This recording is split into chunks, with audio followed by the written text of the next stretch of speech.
se cortó el otro videito, así que bueno, vamos a la segunda parte. Bueno, como les decía, vamos a comenzar, vamos a seguir trabajando, ¿sí? Durante esta semana y vamos a abordar otra de las características de los seres vivos, que es la reproducción. ¿Se acuerdan cuando empezamos con la unidad número 3? Que hicimos una lista de las distintas características de los seres vivos, que crecen, se desarrollan, metabolizan, son irritables, presentan homeostasis, ¿sí? Se alimentan, intercambian materia y energía. Bueno, todo eso es lo que nosotros estamos trabajando durante estas clases, ¿sí? Por separado, las distintas características. Hoy vamos a trabajar la característica de la reproducción, ¿sí? Como título, y a continuación de lo de la clase pasada van a poner la función de reproducción, ¿sí? ¿Qué es la reproducción? Yo les pregunto, ¿sí? La reproducción es una función que tienen absolutamente todos los seres vivos, es una característica de los seres vivos, ¿sí? Que le permite al ser vivo poder dejar descendencia, ¿sí? Para que su especie no se extinga, sino que pueda mantenerse a lo largo del tiempo. ¿Sí? Es una función muy importante, que si bien no es fundamental para que el ser vivo se desarrolle y viva, pero es fundamental para la especie, ¿sí? Entonces imagínense, si hoy en día todas las personas que viven en este planeta decidieran no tener hijos, ¿qué pasaría? Pasaría que cuando esas personas se mueran, ¿sí? No existiría más la especie humana, ¿sí? Se extingue. Eso es lo que escuchamos, por ejemplo, cuando algún animal está en peligro de extinción. Quiere decir que ya quedan muy poquitos animales de esa especie vivos, y si no se reproducen, una vez que mueran, esa especie desaparece. Entonces, por eso es tan importante la función de reproducción, porque los seres vivos, al reproducirse, dejan descendencia y así se aseguran de que su especie se mantenga y perdure en el tiempo y no se extinga. Ahora, no todos los seres vivos se reproducen de la misma forma, ¿sí? Cuando hablamos de seres vivos no nos referimos solo a animales, sino a animales, a plantas, a hongos, a bacterias, a microorganismos, ¿sí? Todos los organismos de los 5 reinos: reino animal, vegetal, protista, reino fungi, que son los hongos, y reino moneras.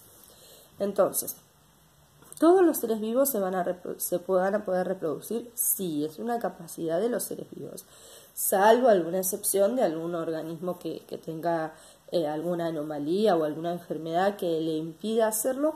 La función de reproducción es algo común a todos los seres vivos, ¿sí?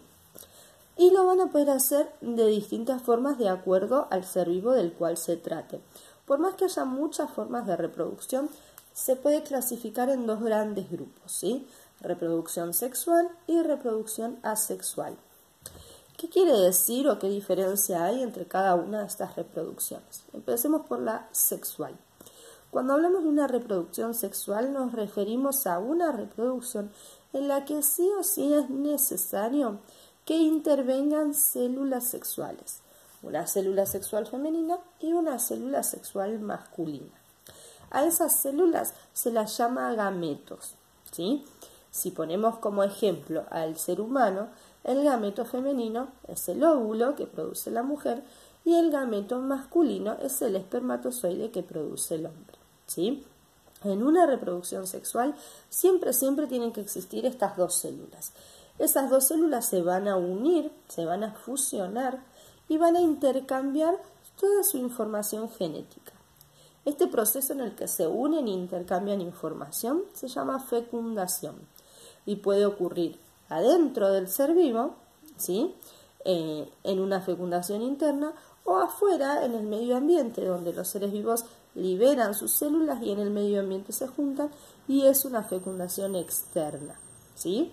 Por ejemplo, nosotras las personas tenemos fecundación interna. El hombre deposita los espermatozoides en el cuerpo de la mujer, ¿sí? Y allí ocurre la fecundación, ¿sí? El posterior embarazo.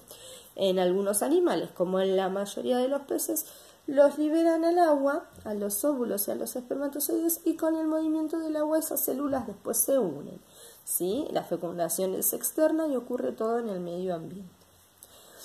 Ahora, Luego de esa fecundación no aparece inmediatamente un ser vivo ya completo, sino que tiene que transcurrir un tiempo en el cual el ser vivo se va formando, se van formando cada una de sus partes, se va desarrollando hasta tener un cuerpo totalmente completo. Ese periodo en el que el ser vivo se termina de formar es lo que se llama desarrollo embrionario.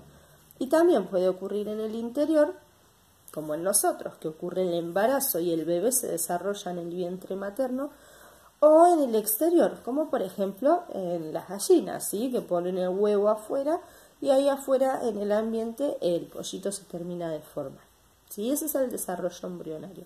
Todo esto referido a reproducción sexual, ¿sí?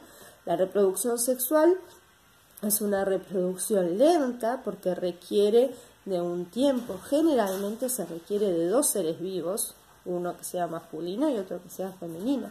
Entonces se requiere que estos seres vivos se conozcan, se junten, ¿sí? Hay algunos seres vivos que son hermafroditas, es decir, que pueden producir las 2 células y pueden autorreproducirse, pero son muy pocos, ¿sí? Entonces esta reproducción es lenta, generalmente tiene poca descendencia cada vez que ocurre, ¿sí? Pero puede tener descendencia variada con distintas características, así que esto está bueno. En cambio, la reproducción asexual es todo lo contrario. No necesita células sexuales porque un solo ser vivo puede dar origen a su propia descendencia, ¿sí?